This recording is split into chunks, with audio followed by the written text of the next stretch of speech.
Hi everyone. चलिए, हम पिछली क्लास में जो लास्ट कंसेप्ट हमने किया था वो था disjoint sets.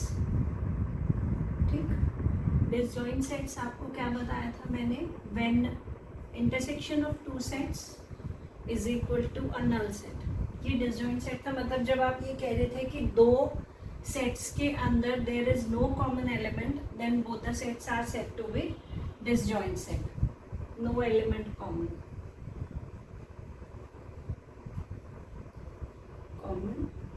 in A and B। ठीक है, ये था हमारा disjoint set का कंसेप्ट। इसके बाद जो अब नेक्स्ट पॉइंट आएगा, जो भी नंबर आप लोगों का चल रहा है, that is difference of two sets. Difference of two sets।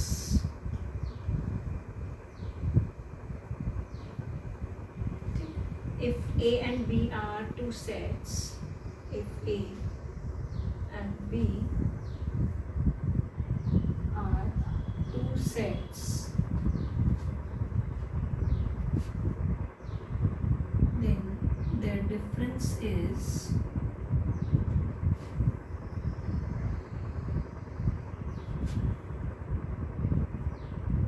A minus B से दिखाएंगे। This is X such that X belongs to A but does not belongs to B।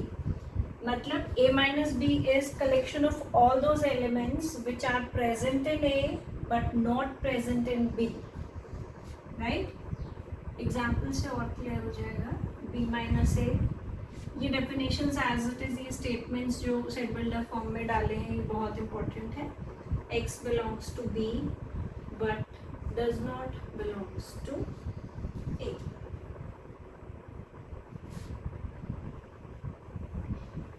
Collection of elements of A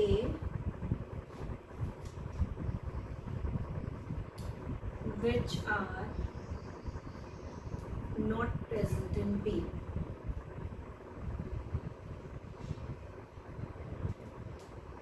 ठीक है,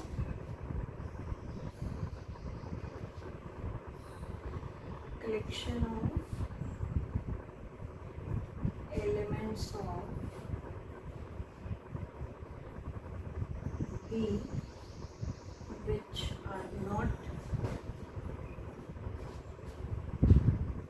present in A।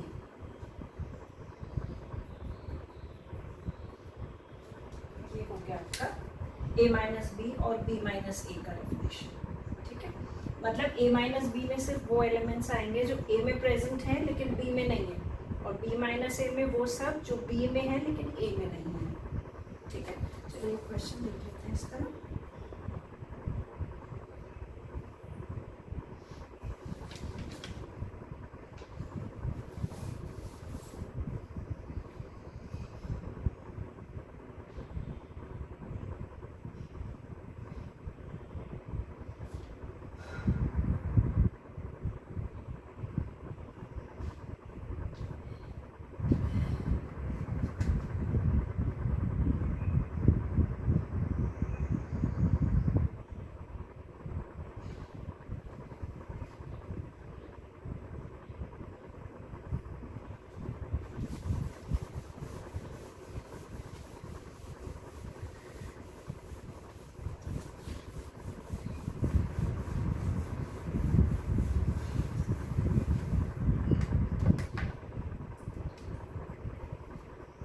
A is equal to 1, 3,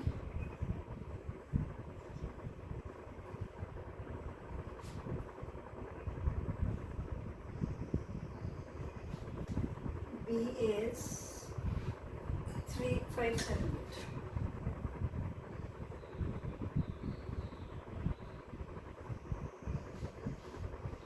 A के वो elements जो B में नहीं है, देखो 3, 5, 7 को छोड़ दो, बाकी 1, 9, 11। और अगर B माइनस ए की बात करेंगे तो वो एलिमेंट्स जो B में तो हैं लेकिन A में नहीं है। बी में ऐसे कौन से एलिमेंट है, बस एक ही एलिमेंट है 8 जो ए में नहीं है। तो यहाँ से क्या मिल गया आपको कि a minus B is not equal to b minus.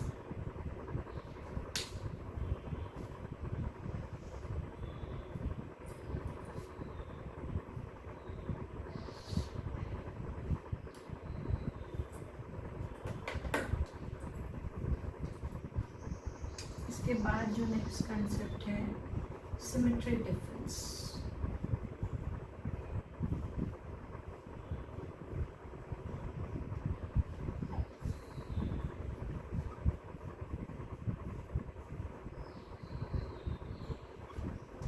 Symmetric difference of two sets, बहुत important point है।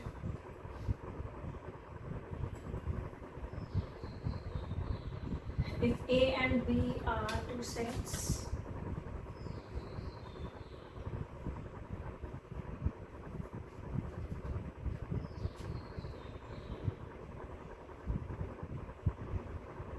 then their symmetric difference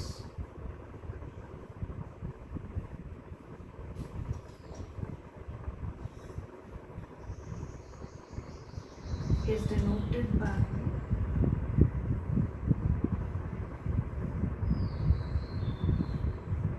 A delta B। इससे डिनोट करेंगे, ठीक है, A डेल्टा B। और आएगा क्या, ये जो फॉर्मूला है इसका वो क्या है, A delta B is A minus B union B minus. मतलब आप दोनों सेट्स का एक बार A माइनस B कैलकुलेट करेंगे, फिर B minus A, then union of both the sets is known as symmetric difference। एक क्वेश्चन कर लेते हैं इस पर में, देखो क्या क्या A is equal to 1 2 3,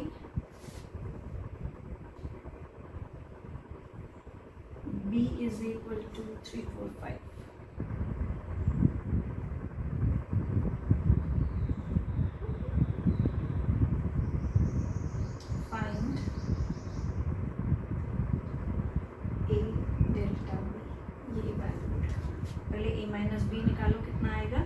A minus B is वो एलिमेंट्स जो A में है लेकिन B में नहीं है। A में कौन कौन से हैं जो B में नहीं आ रहे हैं, 1 और 2। B minus A elements which are present in B but not in A। B में आपका 4 और 5 है जो A में नहीं है। A delta B is A minus B union. Union में दोनों के सब एलिमेंट्स आ जाएंगे 1 2 यूनियन 4 5। आंसर क्या आ गया आपके पास, 1 2 4 5। ये आपका A डेल्टा, ठीक है।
नेक्स्ट जो पॉइंट हमारे पास आएगा वो है D Morgan's law.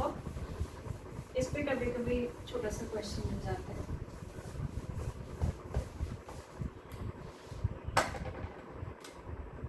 D Morgan's law,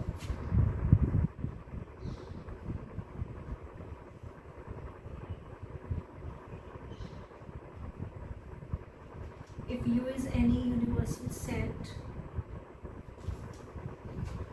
any universal set and A and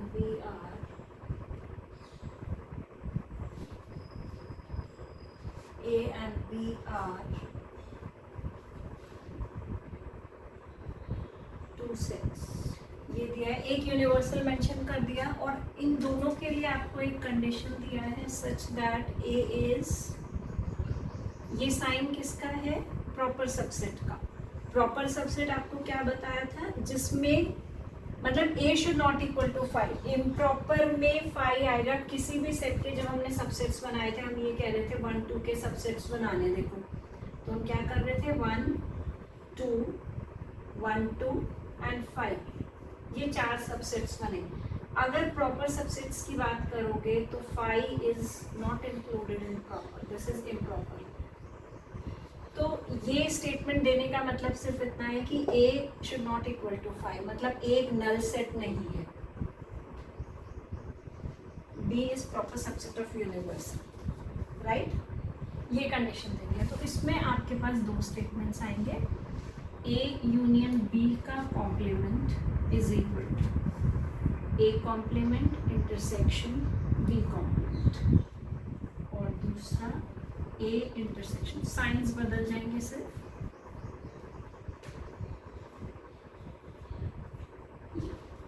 ये दो स्टेटमेंट्स पर भी क्वेश्चन मिल जाता है कई बार। और as it is De Morgan's का भी पूछ लेते हैं कि statement of De Morgan's law क्या है।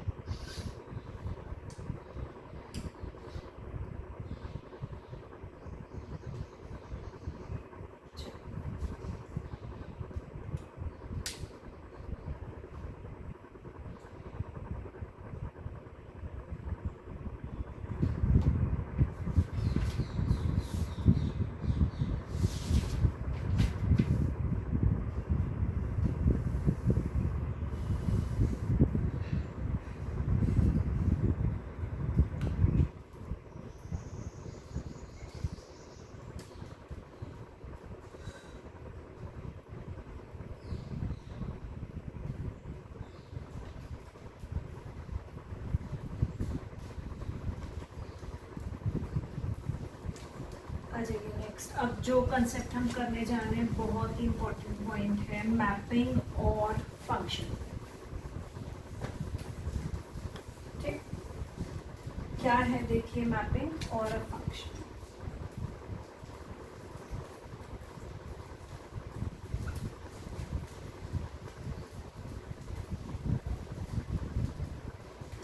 Mapping is a well-defined rule.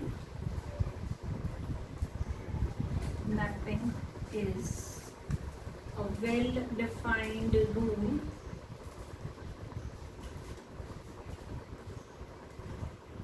which assigns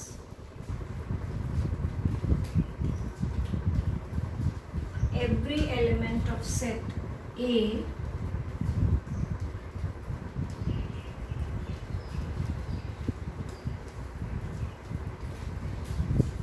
to a unique element of set B.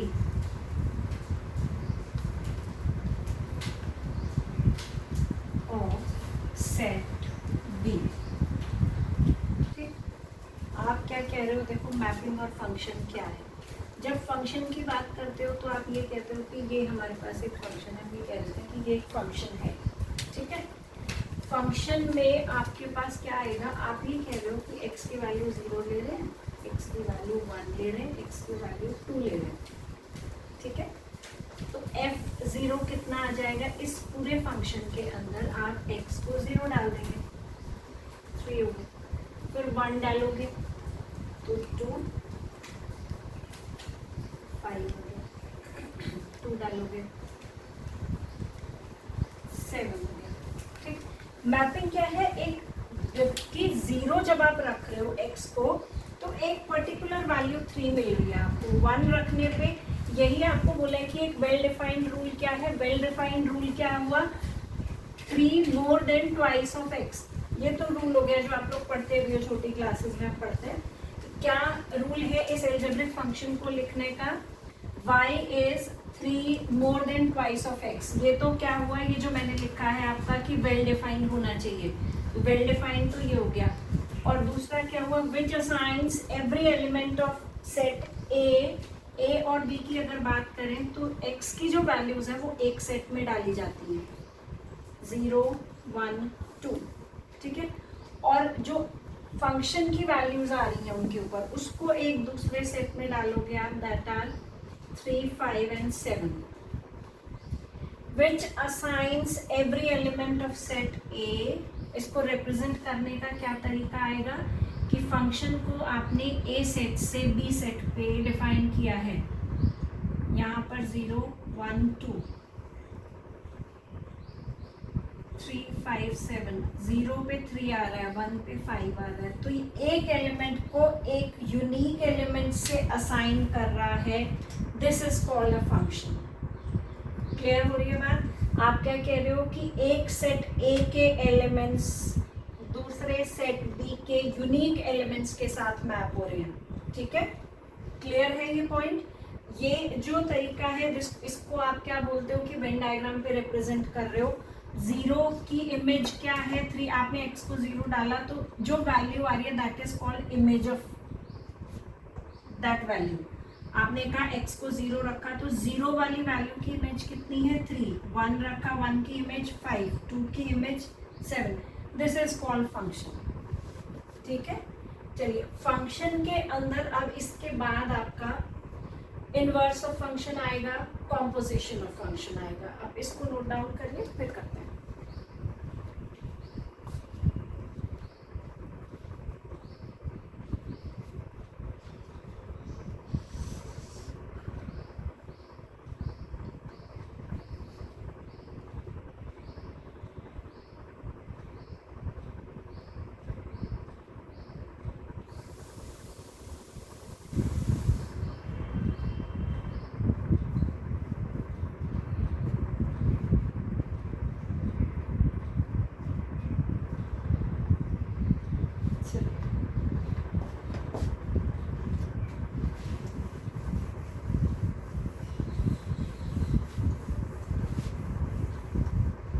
दो और पॉइंट्स इसके कवर अप करते हैं हम, एक तो इनवर्स ऑफ फंक्शन और एक gof and fog of functions, composition of functions.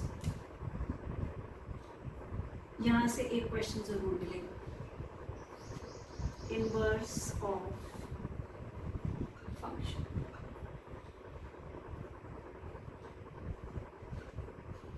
आपको क्या करना है, देखो इनवर्स ऑफ फंक्शन में इफ, पहले देख लेते हैं डिनोट कैसे करते हैं।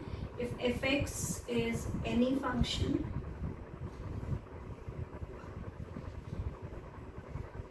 Then its inverse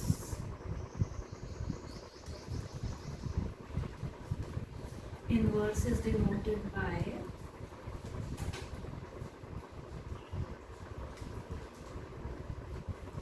f inverse, ठीक है। ये नोटेशन आएगा। अब क्वेश्चंस में कैसे फाइंड आउट करोगे, एक क्वेश्चन से कर लेते हैं। If fx is equal to 10x plus 7 then f inverse x बताओ कितना है, ठीक। ये हमारे पास क्वेश्चन। आपने क्या करना है, ये हमें पता होता है, देखो हम कई बार ऐसे लिखते हैं ना, y is equal to fx। आपका पहला स्टेप वही है, स्टेप 1 इज आपने सिर्फ क्या करना है, y is equal to fx implies that y is equal to 10x plus 7। Step 2 क्या आएगा, find value of x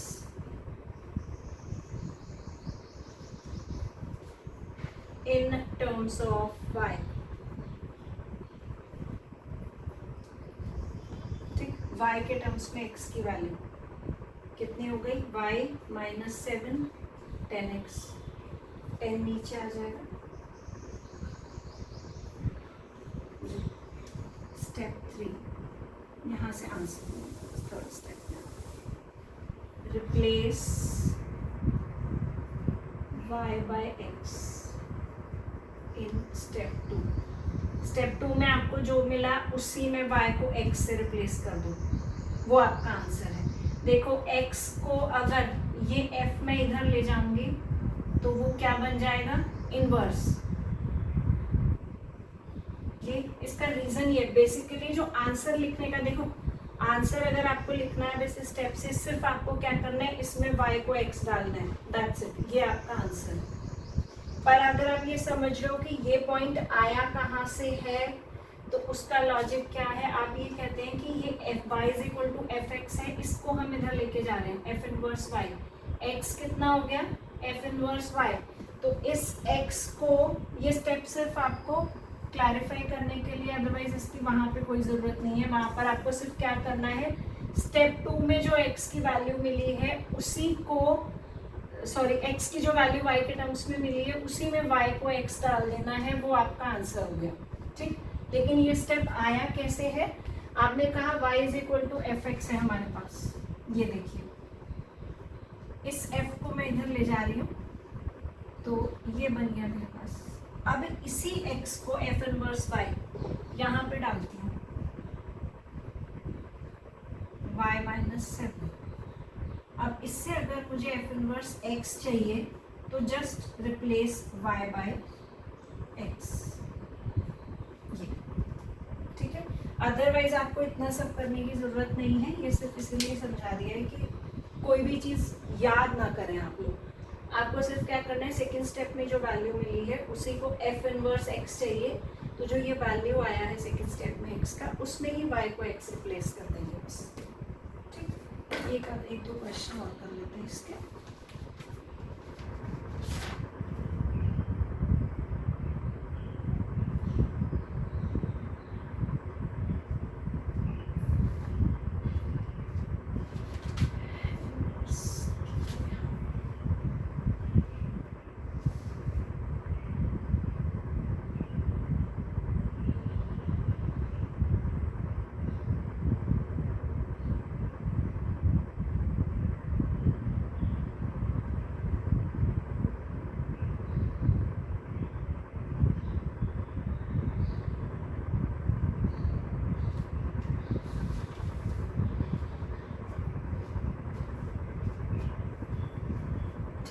next question पर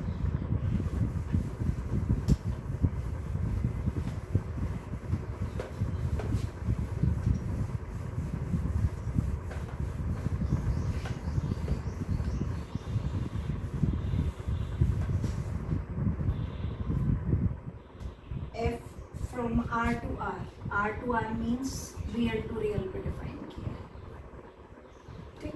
ये फंक्शंस आपको डिफाइन कर सकता है, these are for domains and range, ठीक, वो हम डिस्कस करेंगे अभी। f from r to r, दो वैल्यूज दे दिया आपको कि रियल नंबर से रियल नंबर पर ही डिफाइन है। इसको देने का भी के पीछे भी क्या लॉजिक है वो भी आपको क्लियर हो जाएगा पूरा सोल्यूशन होने के बाद। F x is equal to X cube minus 3 और what we have to find is F inverse 24, ये हमें इवैल्यूएट करना है, ठीक है। चलो आ जाओ, पहला स्टेप क्या है हमारा, y is equal to F x.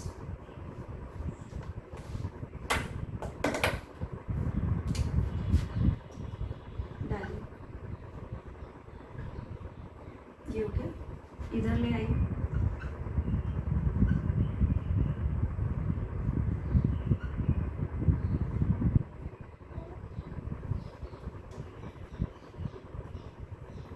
तो क्या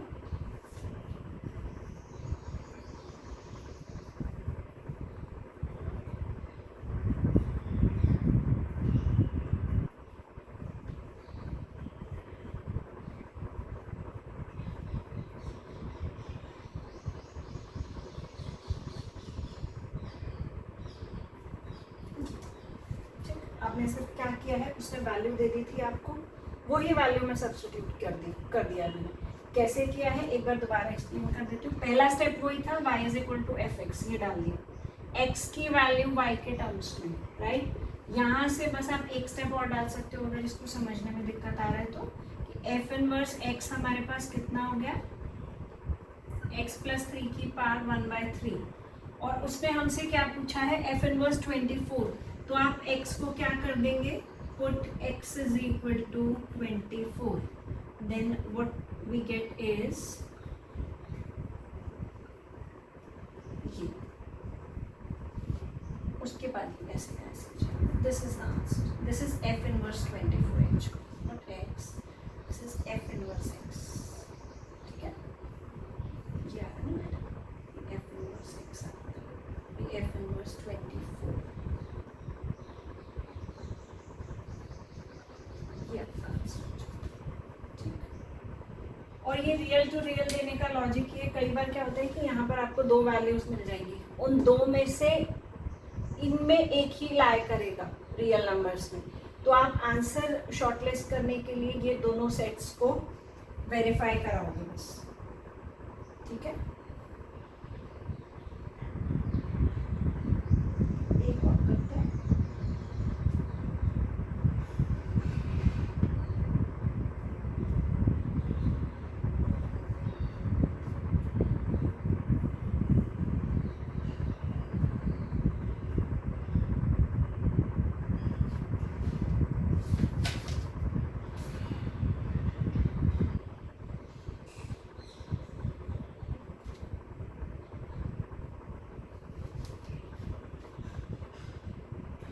next is fx is equal to x cube plus 4,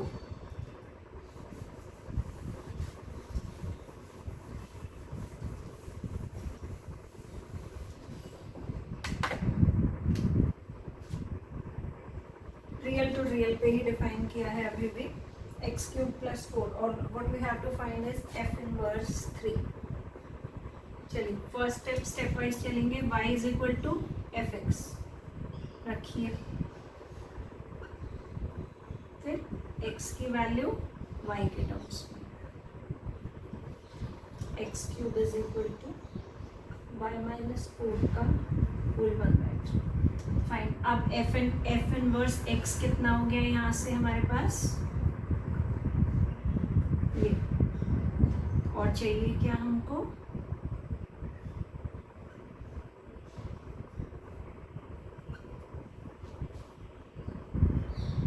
-1 की क्यूब रूट, -1 ही आएगी बस, क्यूब रूट्स तो इसके 3 आएंगे, लेकिन 1 के भी जब आप क्यूब रूट निकालते हैं, क्यूब रूट ऑफ 1 जब निकालोगे तो एक real root, 1 real root and 2 imaginary, वो भी ये सबको पता ही होंगे, ठीक। क्या क्या होते हैं, 1 omega and omega square, 1 -1 plus iota root 3/2 and -1 minus iota root 3/2, ये 1 के क्यूब रूट होते हैं। सिमिलरली जब -1 के क्यूब रूट्स लेंगे तभी भी एक रियल वैल्यू और बाकी 2 इमेजिनरी होती है, तो रियल वाली हमारी सिर्फ -1 है जो इस सेट के अंदर लाई करेगी, दैट्स वाई हम सिर्फ एक ही आंसर में टिक करेंगे, इस -1।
नेक्स्ट जो हमारा कंसेप्ट है that is composite functions.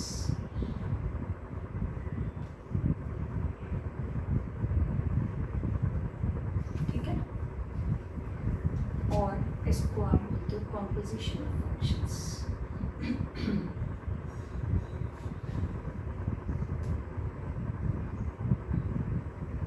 If F and G are two functions, composite मतलब मल्टीप्लिकेशन बेसिकली, लेकिन नॉर्मल मल्टीप्लिकेशन नहीं हो सकता है फंक्शन का, उसके लिए कुछ अलग मेथड्स यूज होंगे।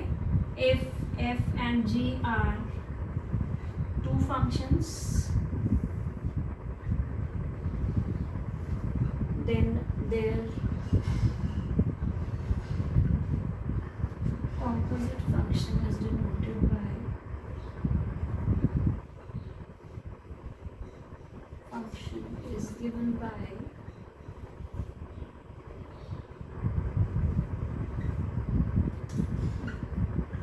या आप लोगों ने पढ़ा भी है, ये साइन ऑफ कॉम्पोजिशन है, पर इसको पढ़ते ऐसे ही है, फॉग एंड गॉफ। ठीक, this is basically sign of composition. O जो है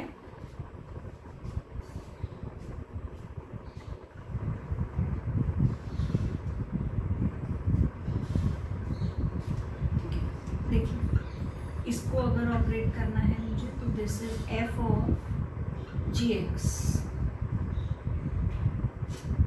ठीक, और अगर गॉफ को लिखना है तो this is G of F X. Normal question का फॉर्मेट भी ये आएगा, दो फंक्शंस दे दिए और आपको ये बोल देंगे गॉफ और फॉग इवैल्यूएट करिए। एक क्वेश्चन कर लेते हैं। देखिए, एफ ये दिया है हमें 2x + 3, जी दिया है x²। उसने कहा कि फॉग भी इवैल्यूएट करिए एंड गॉफ भी करिए। जब आप फॉग इवैल्यूएट करोगे आप क्या कह रहे हो, F of G X, F G X की जो भी वैल्यू है आपकी x²। ठीक है, देखिए मैंने अभी क्या कहा था आपको कि अगर हमारे पास f x is equal to x + 3 है और हमें f1 चाहिए तो हम x को क्या डालते हैं 1, 2 चाहिए तो 2, 3 चाहिए तो 3। अगर हमें f ऑफ x² चाहिए तो हम fx वाले फंक्शन में, fx वाला फंक्शन हमारा क्या है, ये यहाँ पे x को क्या रिप्लेस कर देंगे, x², obtain by replacing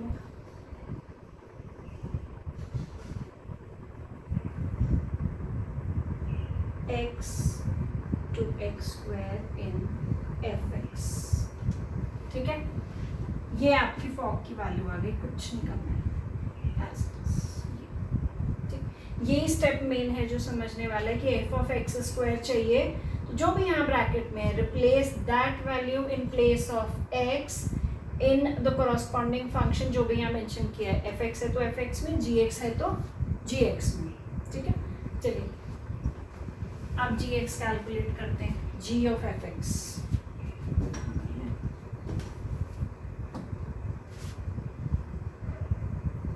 ji of gof चाहिए हमें, that is G of F X. ठीक है, डालिए जी एफ एक्स क्या है हमारे पास 2x + 3। अब जी ऑफ दिस चाहिए, दैट मीन्स जी एक्स वाले फंक्शन में रिप्लेस x बाय x²। लिख देती हूँ एक बार, obtain by replacing x to 2x + 3 in gx। x को 2x + 3 रखना है, बस 2x + 3 का होल स्क्वायर, ये आपका गॉफ है। ठीक, देखिए इसी में अगर आपको बोल देते कि फॉग को 2 पे बताइए तो बाद में वैल्यूज डाल देते, वो क्वेश्चन हम कल की क्लास में करेंगे। ठीक है, एक बार इसको बस रीड करेंगे। अभी गॉफ फॉग में बहुत सारे टाइप के क्वेश्चंस हैं जिनको हम करेंगे नेक्स्ट क्लास में। तब तक आप इनवर्स ऑफ फंक्शन का कंसेप्ट, फंक्शन का कंसेप्ट, उसको एक बार अच्छे से क्लियर कर लीजिए। डिफरेंस है, सिमेट्रिक डिफरेंस है, वो सब क्लैरिफाई कर लीजिएगा। चल, okay then, bye bye, take care.